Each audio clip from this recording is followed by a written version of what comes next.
Assalamualaikum warahmatullahi wabarakatuh. Apa khabar semua sedang penonton ya?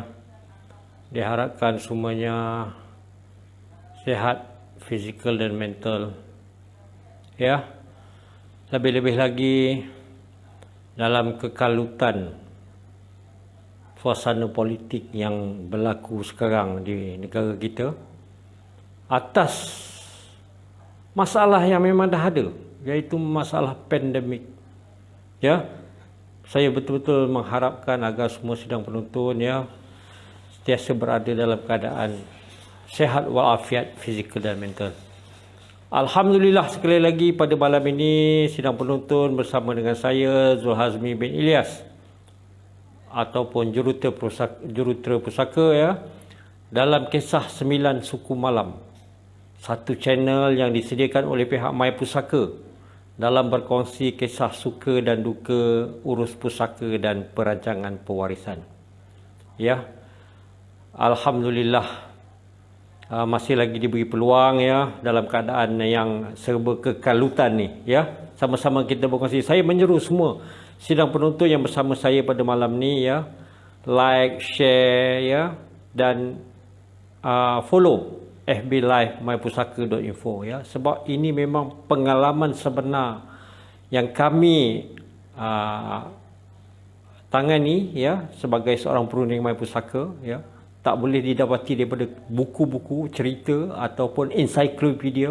Ini adalah pengalaman sebenar kami ya. Apa yang saya akan kongsikan pada malam ni adalah kisah duka pusaka seorang mualaf. Kisah ni berlaku lebih kurang dalam 2 hingga 3 tahun lepas, ketika di awal-awal pembabitan saya dalam bidang perancangan legasi dan urus pusaka ni ya. Dia bukannya, kisah ni bukan klien ya, bukan klien saya, tetapi salah seorang saya boleh katakan umat Islam ya yang terkesan dengan isu urus pusaka dan menghubungi saya ya melalui kontak number yang biasanya saya posting dalam FB ya. Sebenarnya bukan dia seorang ramai ya, saya banyak juga dapat pertanyaan, panggilan ya daripada orang bukan Islam, daripada Kelantan, Kedah ya, Kelang, Selangor dan sebagainya. Memang bukan tidak semua menjadi klien pun, tetapi alhamdulillah dengan sedikit ilmu yang saya ada, yang saya pelajari di My Pusaka, maka saya kongsikan ya untuk manfaat bersama. Okey, kisah dia begini. Seorang ibu muda ya, ibu tunggal muda lah ya, setelah kematian suami, mempunyai 2 anak yang masih kecil ya. Mereka pasangan suami isteri yang muda ya. Sebelum meninggal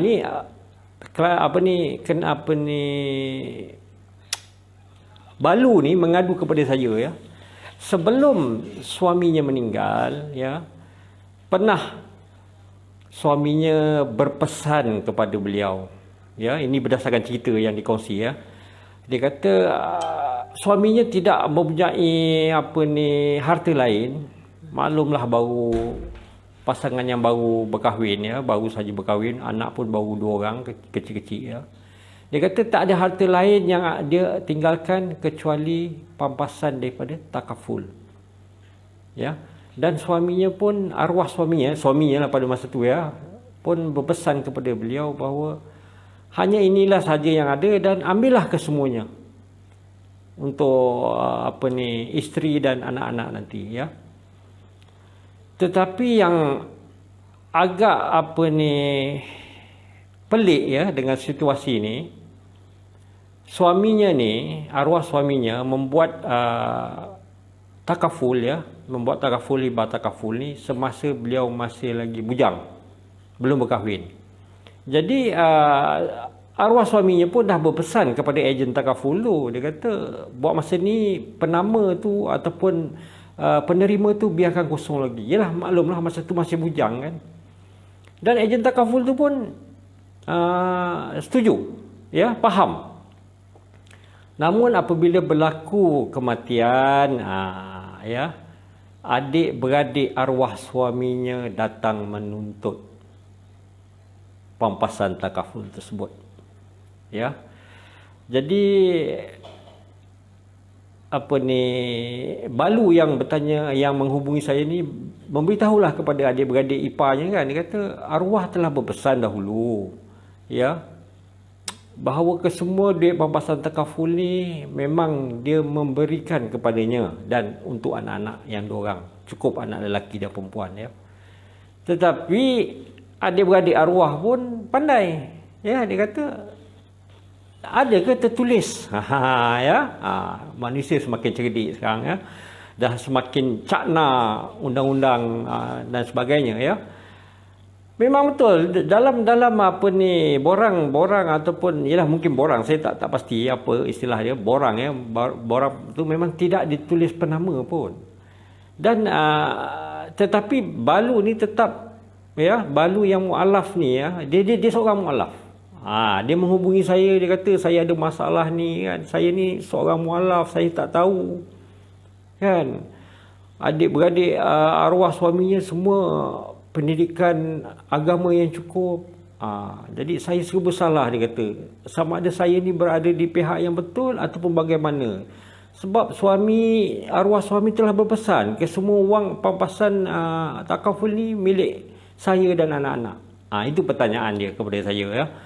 Dan Balu ni pun menghubungi ejen takaful tersebut, dan ejen takaful tu sendiri dah mengesahkan bahawa memang arwah dulu pernah berpesan, ya, penamaan tu dibiarkan kosong sebab memang bercadang untuk diberikan kepada bakal isterinya pada masa itulah, ya, bakal isteri, maksudnya isteri dia yang ada ni lah.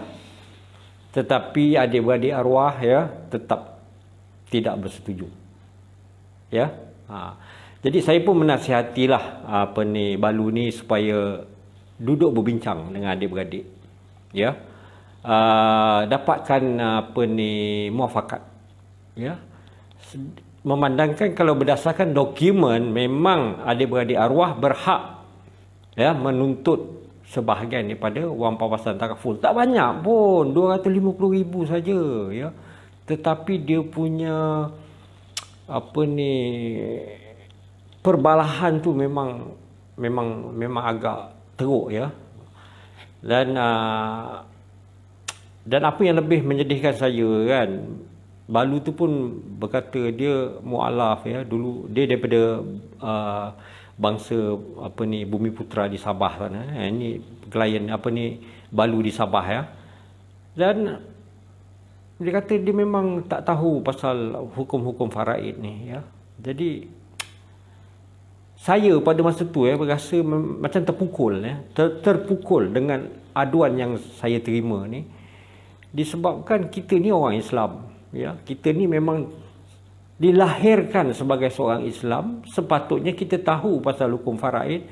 Sebab apa? Sebab asas hukum faraid ni telah dinyatakan di dalam Al-Quran, ya, surah An-Nisa ayat 11, ayat 12 dan ayat 176. Di mana Al-Quran ni telah diturunkan atas muka bumi ni 1400 tahun dahulu. Dan sepatutnya kita ni sebagai seorang Islam semestinya lebih arif berbanding dengan Balu yang mualaf ni. Yang itu saya rasa memang terpanggil terduduklah, senang cakap, ya. Malu. Ya, memang malu. Jadi sidang penonton yang saya hormati sekalian, apa pengajaran yang dapat diambil, ya, daripada kisah ni? Yang pertama, macam saya cakap tadi, kita ni alhamdulillah dilahirkan sebagai seorang Islam, tetapi biasanya kita ni take for granted. Ya, kita rasa kita tahu semua hukum hakam Islam ni, termasuklah hukum faraid. Tetapi kenyataannya kita sebenarnya tak faham pun pasal hukum faraid, ya. Fakta ni saya bercakap berdasarkan kajian daripada ITM, saya pernah kongsi sebelum ni, ya, mengatakan bahawa hanya 1% sahaja umat Islam yang benar-benar faham dan menghargai faraid. Itulah, ya. Pengajaran yang kedua, ya, jika ada pesanan ataupun apa saja hasrat, ya, untuk kita mengagih-agihkan atau membahagi-bahagikan harta kita yang bakal menjadi harta pusaka apabila ketiadaan kita nanti, maka semestinya disediakan kaedah yang betul, dibuat dengan kaedah yang betul, iaitu bertulis, bertarikh dan bersaksi. Jadi kemudian hari tidak timbul dakwa-dakwi seperti yang kisah yang saya ceritakan pada malam ni, kan? Itu yang penting, bertulis, bertarikh dan bersaksi. Jadi apabila timbul pertikaian, semuanya telah didokumentkan, kan? Mungkin masih ingat lagi kisah pada minggu lepas yang saya kongsikan, di mana seorang balu juga terpaksa menebus bahagian rumahnya sebanyak RM300,000. Sedangkan kalau arwah suaminya menyediakan dokumen perancangan sebelum meninggal, tak sampai 1% pun kos daripada wang tebusan tu. Jadi sama-sama kita fikirkan. Okey, pengajaran yang ketiga ya, sempena dengan kekalutan isu politik di negara kita ya. Yalah, kita tengok pemimpin politik ni kan, lompat sana, lompat sini. Ya. Kerajaan terpaksa dibubarkan, lantik kerajaan baru kan. Sedangkan kita sekarang berada dalam satu keadaan pandemik. Ya, yang teruk. Hari-hari kalau kita baca, ada saja kematian akibat COVID-19. Tetapi seolah-olah pemimpin ni tak begitu ambil tahu masalah rakyat. Dah tentu kita marah ya. Kita memilih mereka untuk memperjuangkan kita, tetapi mereka sibuk gila kuasa. Kita marah pemimpin kita. Tetapi tuan-tuan dan puan ya, jangan hanya pandai menyalahkan pemimpin ya. Kita ni rakyat jangan hanya pandai menyalahkan pemimpin. Sebab apa? Pemimpin adalah cerminan rakyat. Kita yang memilih mereka. Bagaimana jenis orang yang kita pilih? Ya? Kan, negara kita pun merdeka belum lagi 100 tahun. Masih muda belia. Sebab apa saya nak kaitkan dengan isu harta pusaka? Macam saya cakap awal-awal tadi, asas hukum faraid telah dinyatakan di dalam Al-Quran, surah An-Nisa ayat 11, ayat 12 dan ayat 176. Dan telah turun ke bumi ini 1400 tahun dahulu. Kan? Tetapi masalah harta pusaka yang melanda umat Islam di Malaysia ni masih lagi berlaku sehingga sekarang. Berebut, berbalah sesama waris. Ada yang sampai berperang, berbunuh. Disebabkan apa? Harta pusaka. So logik dia, 1400 tahun telah ada undang-undang tetapi tidak dipatuhi kan oleh kita rakyat, kan? Apakan lagi dengan negara yang baru 63 tahun merdeka. Jadi sama-sama kita fikirkan ya.